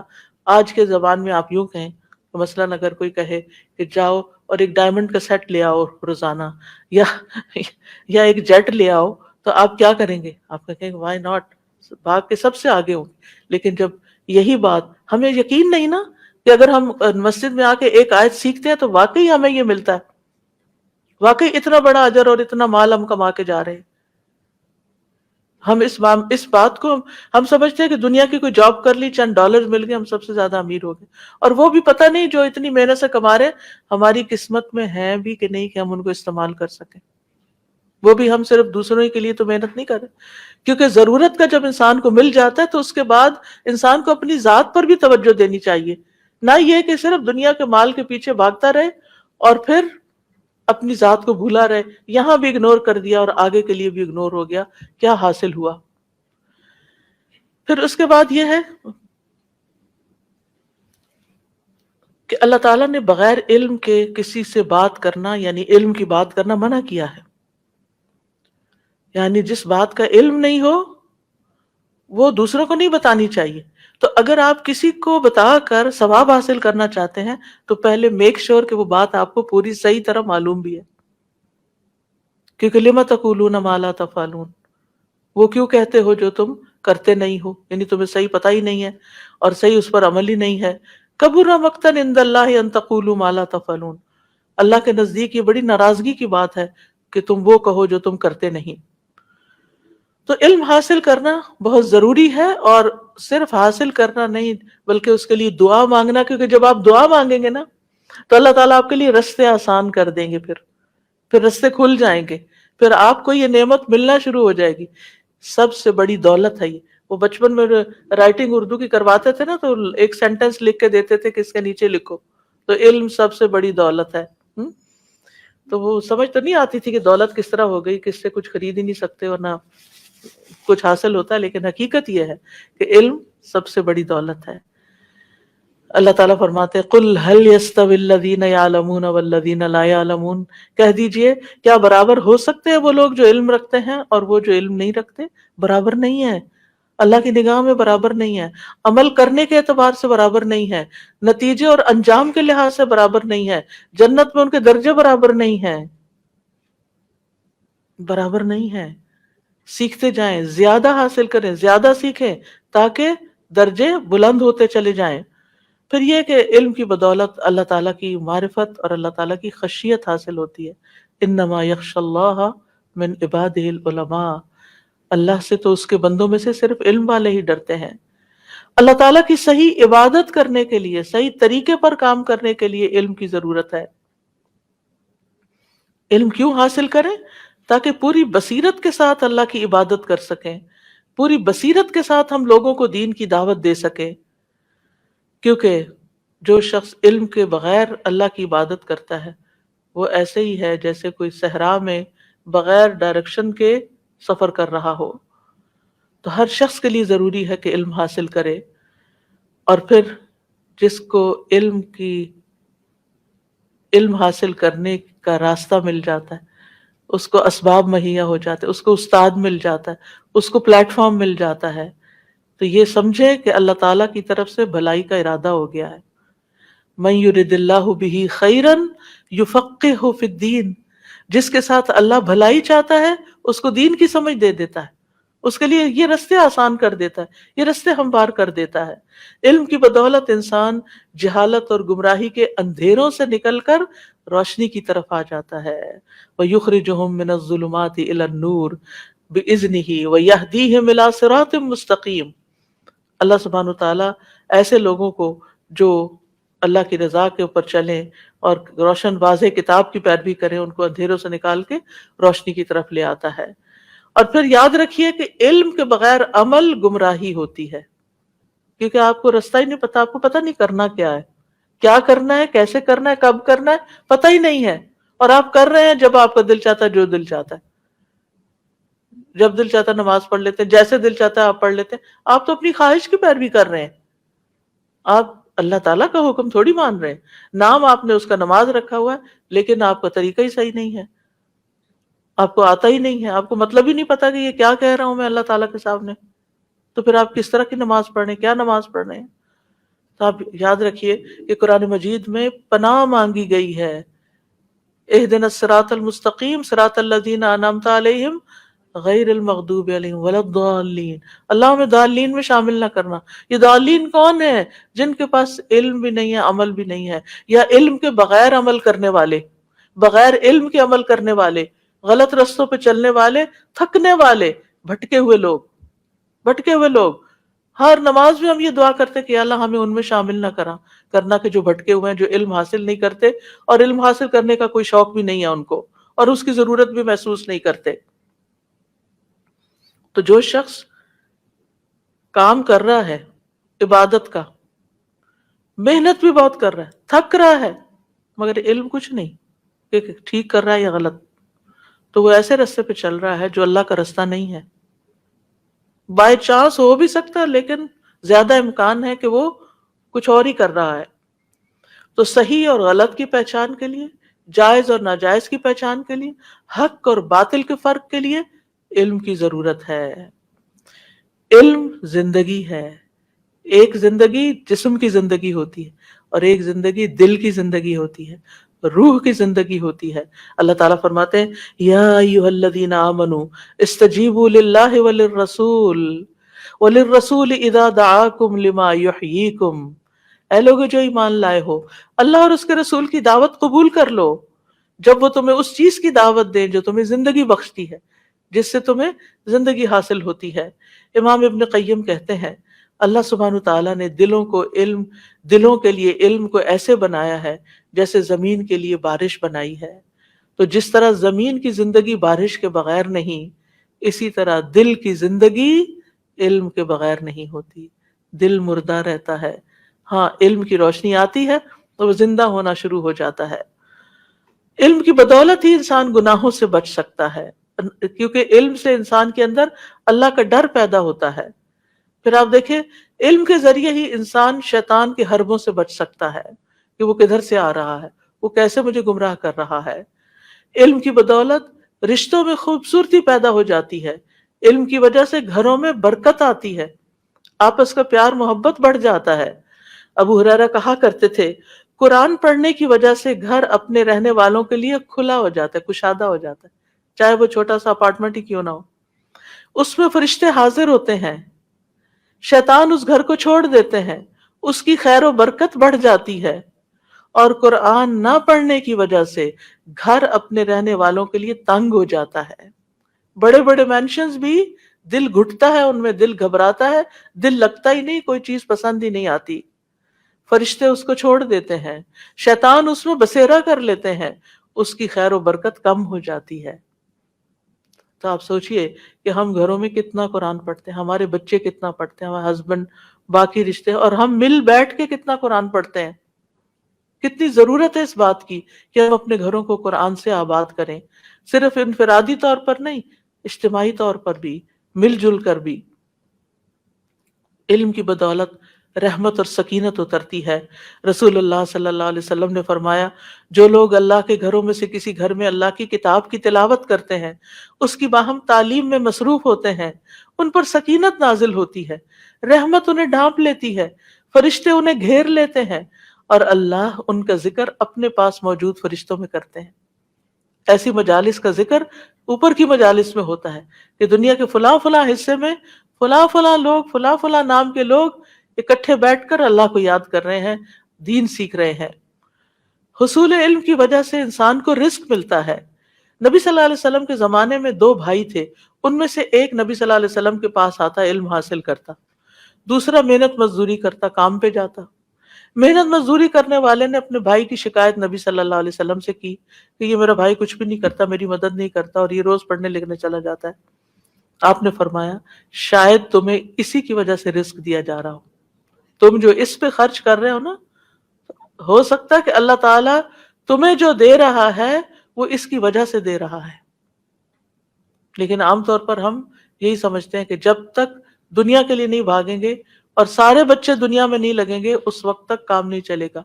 ٹھیک ہے، کچھ دنیا میں جائیں اور کچھ دین میں لگیں، اور جو دنیا والے ہیں وہ دین والوں کی مدد کریں، ان کا خیال رکھیں. ابن القیم کہتے ہیں علم سے محبت کرنا خوش نصیبی کی علامتوں میں سے ہے. خوش قسمت ہے وہ انسان جو علم سے محبت رکھتا ہے، اور علم سے نفرت کرنا بدبختی کی علامتوں میں سے. بدقسمت ہے وہ انسان جو علم کے سیکھنے سکھانے کو بیکار کا کام سمجھتا ہے. آخرت کی تیاری کے لیے بھی علم حاصل کرنا ضروری ہے. واتقوا اللہ واعلموا انکم ملاقوہ، اللہ سے ڈرتے رہو اور یہ جان لو کہ تم اس سے ملنے والے. اور وہ ملاقات کیسی ہوگی؟ اور قیامت کے دن سوال ہوگا کہ علم کتنا حاصل کیا اور پھر اس پر عمل کیا کیا. علم حاصل کیا یا نہیں کیا، کیا تو کیا کیا، اور پھر اس پر عمل کیا کیا. اور جنت کی طرف جانے کے لیے بھی علم چاہیے. من سلک طریقا یلتمس به علما سہل اللہ لہ طریقا الی الجنہ. جو شخص علم کا راستہ اختیار کرتا ہے تو اللہ تعالیٰ اس کے لیے جنت کا راستہ آسان کر دے گا. اور بے شک حدیث کے الفاظ ہیں، بے شک فرشتے طالب علم کے لیے، طالب علم کی رضا کے لیے اپنے پر بچھاتے، یعنی اس کو راضی کرنے کے لیے، اس کو خوش کرنے کے لیے. یہ چیزیں آج ہمیں نظر نہیں آ رہی، کل قیامت کے دن نظر آئیں گی کہ کس طرح فرشتے مجلسوں کو ڈھانپتے تھے اور کس طرح فرشتے وہ ویلکم کرتے تھے اور کس طرح وہ سکینت اتارتے تھے، اور یہ ساری چیزیں کل اللہ تعالیٰ آپ کو دکھائے گا. یاد رکھیے علم کی ضرورت تو کھانے پینے سے بھی زیادہ ہے. امام احمد کہتے تھے لوگوں کو کھانے پینے سے بھی زیادہ علم کی ضرورت ہے، کیونکہ آدمی کو کھانے پینے کی دن میں 1 یا 2 دفعہ ضرورت پیش آتی ہے، کام چل جاتا ہے. آج کل رمضان ہے نا، 2 دفعہ بھی کھا لے تو کافی ہو جاتا ہے، جبکہ اسے علم کی ضرورت اتنی دفعہ پیش آتی ہے جتنی اس کی سانسوں کی تعداد ہے. ہر وقت اس کو ضرورت، کیونکہ ہر وقت ہم نے کوئی نہ کوئی ڈیسیژن لینا ہوتا ہے، یہ کام کریں یا نہ کریں، یہ کریں یا وہ کریں. کیا چیز رہنمائی کرتی؟ علم ایک ٹارچ کی طرح آپ کو روشنی دکھاتا ہے، رستہ دکھاتا ہے، ادھر جاؤ ادھر جاؤ، وہاں نہیں جانا. دنیا ڈارک ہے، آپ کے اپنے پاس ٹارچ ہونی چاہیے، علم کی ٹارچ، جس سے آپ دیکھ سکیں کہ میں صحیح رستے پہ جا رہا ہوں یا نہیں جا رہا. پھر یاد رکھیے علم حاصل کرنے کے اغراض و مقاصد بھی درست ہونے چاہیے. سب سے پہلی چیز خالصتاً اللہ کی رضا کے لیے علم حاصل کریں، کیونکہ جو لوگ دنیا کمانے کے لیے یا دنیا میں شہرت پانے کے لیے چاہے قرآن کا علم ہی کیوں نہ سیکھ رہے ہو، وہ قیامت کے دن سب سے پہلے اسی کا حساب ہوگا. اور اس سے پوچھا جائے گا تم نے اللہ کی نعمتیں پا کر کیا کیا؟ وہ کہے گا میں نے علم سیکھا سکھایا اور قرآن کی قرات کی. اللہ تعالیٰ اس سے کہے گا کہ تم نے جھوٹ کہا، تم نے اس لیے علم سیکھا تھا کہ لوگ تمہیں اسکالر کہیں، لوگ تمہیں قاری کہیں، تمہیں کہا جائے گا تم نے قرآن اس لیے پڑھا کہ کہا جائے یہ قاری ہے. وہ تو کہہ دیا گیا، لوگوں نے کہہ دیا تمہیں، پھر اس کے بارے میں حکم دیا جائے گا تو اسے منہ کے بل گھسیٹتے ہوئے جہنم میں ڈال دیا جائے گا. تو علم حاصل کریں لیکن نیت درست رکھیں کہ اللہ کو راضی کرنا ہے، اللہ کی خاطر صحیح عمل کرنا ہے. پھر دوسری نیت کیا کہ لوگوں کو بھی اس کی دعوت دینی ہے. قل ھذہ سبیلی ادعو الی اللہ علی بصیرۃ انا ومن اتبعنی، کہہ دیجئے یہی میرا راستہ ہے، میں اللہ کی طرف بلاتا ہوں پوری بصیرت پر، یعنی سوچ سمجھ کر علم کے ساتھ، میں خود بھی اور جنہوں نے میری پیروی کی. پھر علم پر فخر اور غرور سے بچنا چاہیے. اور دوسرا یہ کہ جہالت سے نفرت ہونی چاہیے، کہ انسان کسی چیز کا علم نہ رکھے اور جاہل رہے. اور قرآن مجید میں آتا ہے بل اکثرہم لا یعلمون، اکثر علم نہیں رکھتے کس بات کا؟ وَلَئِن سَأَلْتَهُم مَّن خَلَقَ السَّمَاوَاتِ وَالْأَرْضَ، ان سے پوچھو کس نے پیدا کیا آسمانوں اور زمینوں کو، انہیں نہیں پتا کس نے پیدا کیا. they don't know who created mother nature اور don't know کس کا، یا خود بخود ہی سب کچھ ہو گیا. یہ اکثریت کا حال قرآن بتاتا ہے. لا علمی شرک کا باعث بن جاتی ہے. وَجَعَلُوا لِلَّهِ شُرَكَاءَ الْجِنِّ وَخَلَقَهُمْ وَخَرَقُوا لَهُ بَنِينَ وَبَنَاتٍ بِغَيْرِ علم. ان لوگوں نے انہوں نے جنوں کو اللہ کا شریک بنا دیا حالانکہ اسی نے ان کو پیدا کیا تھا، یعنی اللہ نے، پھر بغیر علم کے اس کے لیے بیٹے اور بیٹیاں گھڑ لیے. حضرت عیسیٰ کو بیٹا بنا دیا، فرشتوں کو اللہ کی بیٹیاں بنا دیا بغیر علم کے، بغیر کسی وحی کے، بغیر کسی دلیل کے. پھر اسی طرح اگر کوئی شخص علم نہیں رکھتا اور کسی بات کو حدیث بتاتا ہے یہ حدیث ہے اور وہ حدیث نہیں ہے، تو نبی صلی اللہ علیہ وسلم نے کیا فرمایا؟ وہ اپنا ٹھکانہ جہنم میں بنا لے جو مجھ پر جھوٹی بات گھڑے. کتنا بڑا نقصان ہے کہ آپ کسی بات کو حدیث کہہ رہے ہیں حالانکہ وہ حدیث ہے ہی کوئی نہیں. کیوں کہہ رہے ہیں؟ کیونکہ آپ کو علم نہیں. پھر اسی طرح نفاق کی علامت ہے لا علمی. رسول اللہ صلی اللہ علیہ وسلم نے فرمایا 2 خصلتیں ایسی ہیں جو منافق میں کبھی جمع نہیں ہو سکتی، ایک ہے اچھا اخلاق اور دوسرے ہے دین کی سمجھ. منافق میں 2 باتیں نہیں ہوتی. پھر آپ دیکھیے کہ جب علم سے دوری ہوتی ہے تو انسان غافل ہونا شروع ہو جاتا ہے، دنیا کی طرف بڑھنے لگتا ہے، آخرت کو بھول جاتا ہے، اللہ کی محبت کم ہو جاتی ہے، سنتوں کی پیروی کم ہو جاتی ہے، دل سخت ہو جاتا ہے، دلوں پہ مہر لگا دی جاتی ہے. اور انسان غافلوں میں شمار ہو جاتا ہے، اور جاہل انسان خود بھی بھٹکتا ہے اور دوسروں کو بھی بھٹکاتا ہے۔ لا علمی کی وجہ سے اختلافات اور جھگڑے پیدا ہو جاتے ہیں۔ وَمِنَ النَّاسِ مَن يُجَادِلُ فِي اللَّهِ بِغَيْرِ عِلْمٍ وَلَا هُدًى وَلَا كِتَابٍ مُنِيرٍ۔ لوگوں میں سے کوئی وہ ہے جو اللہ کے بارے میں بغیر کسی علم کے، بغیر کسی ہدایت کے اور بغیر کسی روشن کتاب کے جھگڑے کرتا ہے۔ خواہ مخواہ دین کے معاملات میں بحثیں کرنا اور لوگوں کو ریفیوٹ کرتے رہنا اور علم کا نہ ہونا، یہ بھی انسان کی بدبختی کی علامت ہے۔ علم سے دوری کے سبب زندگی تنگ ہو جاتی ہے۔ وَمَنْ أَعْرَضَ عَنْ ذِكْرِي فَإِنَّ لَهُ مَعِيشَةً ضَنْكًا۔ جس نے میری نصیحت سے منہ موڑ لیا، اس کے لیے یقیناً زندگی تنگ کر دوں گا، یعنی اس کے لیے زندگی تنگ ہو جائے گی، یعنی سب کچھ ہوتے ہوئے بھی انسان کو خوشی نہیں ہوگی، کیونکہ اس نے اپنے آپ کو اللہ کی نصیحت اور اللہ کے ذکر سے بھلا کے، اللہ کے قرآن کو چھوڑ کے اور چیزوں میں لگا لیا۔ پھر جب انسان اس رستے کو چھوڑتا ہے، علم سے کنیکشن کم ہوتا ہے، قرآن سے تعلق کم ہوتا ہے، ایسی مجالس سے، ایسے لوگوں سے، ایسے فرینڈ سے دور ہوتا ہے، پھر کون ہوتا ہے، ریپلیس کون کرتا ہے؟ شیطان اور برے ساتھی۔ فرمایا وَمَن يَعْشُ عَن ذِكْرِ الرَّحْمَنِ نُقَيِّضْ لَهُ شَيْطَانًا فَهُوَ لَهُ قَرِينٌ۔ اور جو شخص رحمان کے ذکر سے آنکھیں بند کر لیتا ہے، ہم اس پر ایک شیطان مسلط کر دیتے ہیں جو اس کا ساتھی بن جاتا ہے، اور بے شک وہ ضرور انہیں اصل راستے سے روکتے ہیں، یعنی شیطان اور شیطان کے چیلے پھر سیدھے راستے پہ نہیں آنے دیتے، پھر اس کو برا محسوس کراتے، تم کس کام میں پڑے ہوئے ہو، تمہیں کیا مل رہا ہے،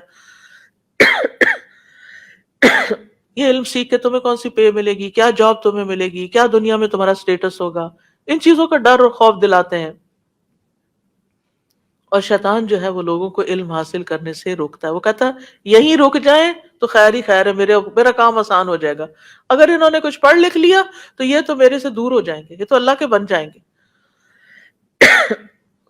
علامہ ابن الجوزی کہتے ہیں جان لو کہ ابلیس کا لوگوں پر سب سے پہلا دھوکہ یہ ہے کہ وہ ان کو علم سے روکتا ہے، علم مشکل بنا دیتا ہے، تم نہیں پڑھ سکتی، اس عمر میں کیا پڑھو گی، یہ روز روز گھر سے نکلنا، یہ سیکھنا، یہ سارے کام چھوڑنا، یہ بہت مشکل ہے۔ وہ کہتے ہیں کیونکہ علم نور ہے، پھر جب وہ ان کے علم کے چراغوں کو بجھا دیتا ہے تو وہ ان کو اندھیروں میں جیسے چاہے ٹھوکریں لگواتا ہے۔ جب علم ہی نہیں تو پھر بھٹکتے پھرو، جیسے اندھیرا ہو جائے رات کو تو آپ دیکھیں اپنے ہی گھر میں آپ ٹھوکریں کھاتے ہیں۔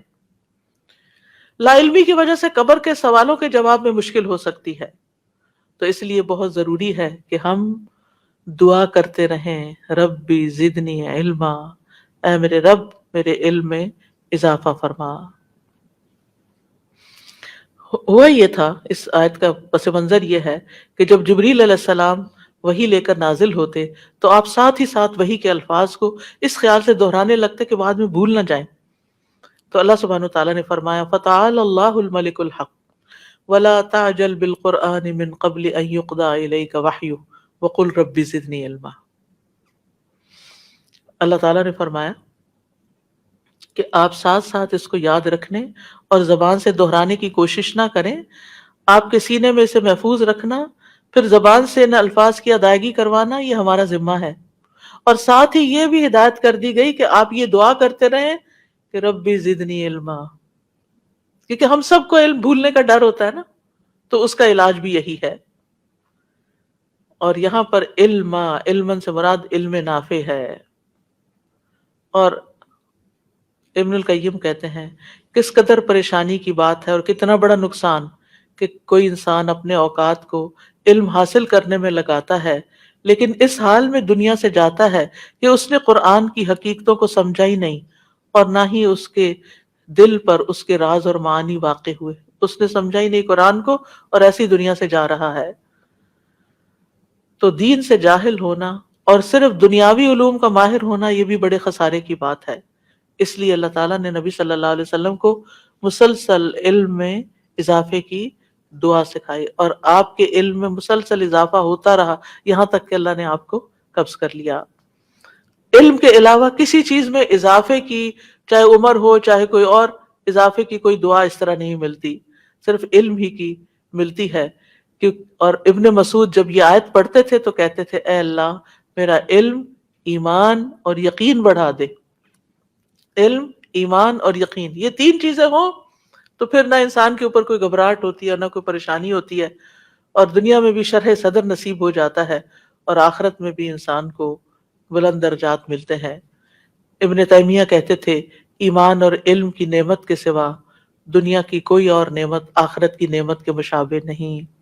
آخرت میں باقی اور نعمتیں دنیا میں بھی ہیں، کھانا پینا ادھر، لیکن جو دو چیزیں دنیا اور آخرت میں مماثلت رکھتے ہیں وہ علم کی نعمت ہے۔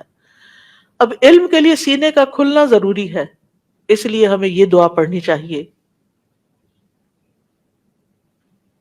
رب اشرح لي صدري ويسر لي أمري واحلل عقدة من لساني يفقه قولي۔ اے میرے رب میرا سینہ کھول دے، کیونکہ علم سینے میں سماتا ہے۔ اصل علم وہ نہیں جو کتابوں میں یا کمپیوٹر میں پڑھا ہو، وہ ہے جو آپ کے اندر ہے، جو وقت پر فیصلہ کرنے کے لیے آپ کو فوراً فائدہ دیتا ہے۔ تو اللہ میرا سینہ کھول دے کہ علم اس میں سما جائے، اور میرے لیے میرا کام آسان کر دے کہ میں جو سیکھوں وہ جلدی یاد بھی ہو جائے اور صحیح سمجھ بھی آ جائے، اور پھر اگر میں اس کو آگے بتانا چاہوں تو میری زبان کی گرہ کھول دے۔ اور زبان کی گرہ دونوں طرح ضروری ہے، سیکھنے کے لیے بھی ضروری ہے اور سکھانے کے لیے، اور یہاں خاص طور پر یفقہوا قولی، تاکہ لوگوں کو میری بات سمجھ آ جائے، کمیونیکیشن آسان ہو جائے۔ اور یہ دعا موسیٰ علیہ السلام نے اس وقت مانگی تھی جب وہ فرعون کے سامنے دعوت توحید دینے جا رہے تھے۔ تو سینہ علم کے ساتھ ساتھ کھلتا جاتا ہے، وسیع ہوتا جاتا ہے، سینے کی گھٹن دور ہوتی چلی جاتی ہے، انسان کے اندر سے پریشانیاں ختم ہوتی چلی جاتی ہیں، اللہ تعالیٰ پر اعتماد اور توکل بڑھتا چلا جاتا ہے، اللہ تعالیٰ کی رحمتیں انسان پر اور برکتیں نازل ہونے لگتی ہیں، گھروں میں سکون پیدا ہو جاتا ہے، گھروں کی زندگی تنگ نہیں ہوتی، آسان ہو جاتی ہے۔ اور پھر یہ کہ دعوت اللہ کا کام جب انسان کرتا ہے تو اس کو لگتا ہے کہ واقعی اس نے کچھ کیا ہے۔ اور پھر یاد رکھیے کہ جب دعا مانگیں تو یہ مانگیں اللہم انی اسألک علما نافعا واعوذ بک من علم لا ینفع، اے اللہ میں تجھ سے نفع مند علم کا سوال کرتا ہوں اور فائدہ نہ دینے والے علم سے تیری پناہ میں آتا ہوں۔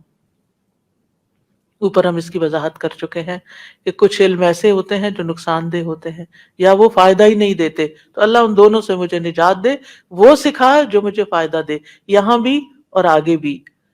اور پھر نبی صلی اللہ علیہ وسلم فجر کے بعد مانگتے تھے اللہم انی اسألک علما نافعا ورزقا طیبا وعملا متقبلا، اور پاکیزہ رزق جو ہوتا ہے وہ حلال کمائی سے حاصل ہوتا ہے، اور مقبول عمل وہ ہوتا ہے جو اللہ کی رضا کے لیے کیا جاتا ہے، سنت کے مطابق کیا جاتا ہے، احسان کے درجے میں کیا جاتا ہے۔ پھر ایک اور دعا بھی ہے اللہم انفعنی بما علمتنی وعلمنی ما ینفعنی وارزقنی علما تنفعنی بہ، اے اللہ جو تو نے مجھے سکھایا اس کے ذریعے مجھے نفع دے، اور مجھے وہ چیز سکھا دے جو میرے لیے فائدہ مند ہو، اور مجھے ایسا علم عطا فرما جس کے ذریعے تو مجھے نفع دے۔ یعنی اللہ میں صرف سیکھتی نہ جاؤں بلکہ جو سیکھا ہے اس سے مجھے فائدہ بھی حاصل ہو، اور پھر اور سیکھوں جو میرے فائدہ کا ہو، اور مجھے ایسا علم عطا کر جس کے ذریعے میں فائدہ اٹھاؤں۔ تو فائدے کی دعا کرنی چاہیے کہ نفع مند علم عطا کرے اللہ تعالیٰ۔ اور پھر ایک اور دعا بھی ہے اللہم انی اعوذ بک من علم لا ینفع ومن قلب لا یخشع ومن نفس لا تشبع ومن دعوت لا یستجاب لہا، اے اللہ میں تجھ سے ایسے علم سے پناہ مانگتا ہوں جو نفع دینے والا نہ ہو، اور ایسے دل سے پناہ مانگتا ہوں جو ڈرنے والا نہ ہو، یا اللہ تیری خشیت والا دل ہو، اور ایسے نفس سے جو سیر ہونے والا نہ ہو، جس کی خواہشات ہی کبھی نہیں پوری ہوئی، اور ایسی دعا سے جو قبول ہونے والی نہ ہو، یعنی میری دعاؤں کو قبولیت بھی عطا فرما۔ تو ان چار چیزوں میں مبتلا ہونے کی وجہ سے علم نافع سے محرومی ہوتی ہے، اور یعنی جب دعا قبول نہیں ہوتی اور باقی چیزیں حاصل نہیں ہوتی۔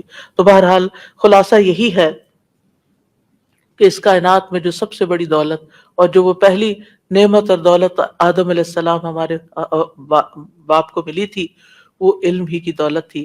ہمیں علم کی دولت سے محبت کرنی چاہیے، اس کو سیکھتے رہنا چاہیے، کبھی اس سے ہمارا دل بھرنا ہی نہیں چاہیے، کبھی اس میں بریک آنی ہی نہیں چاہیے، موت تک علم حاصل کرنے کی حرص رکھنی چاہیے، اور علم ہی کے راستے میں موت آنی چاہیے۔ ہمیں یا اللہ ہمیں اسی کام پر ساری زندگی لگائے رکھ اور مرتے دم تک ہم سیکھتے ہی چلے جائیں. من المہد الی اللحد، بچے کو پنگوڑے میں ہی سکھانا شروع کر دیں اور موت تک سیکھتے چلے جائیں. اور امام احمد بن حنبل 80 سال کی عمر میں قلم دوات لے کر گلیوں میں بھاگتے تھے نوجوانوں کے ہمراہ، جب انہیں پتہ چلتا تھا اس شہر میں کوئی نیا عالم آیا ہے. سیکھنے کے لیے دوڑتے تھے. آج ہماری حرص کیا ہے؟ ہم کس چیز کی دوڑ لگا رہے ہیں؟ اللہ ہمارے شوق بدل دے اور ہمیں نفع مند علم عطا فرمائے. وآخر دعوانا ان الحمد للہ رب العالمین. سبحانک اللہم وبحمدک، اشہد ان لا الہ الا انت، استغفرک واتوب الیک. السلام علیکم ورحمۃ اللہ وبرکاتہ.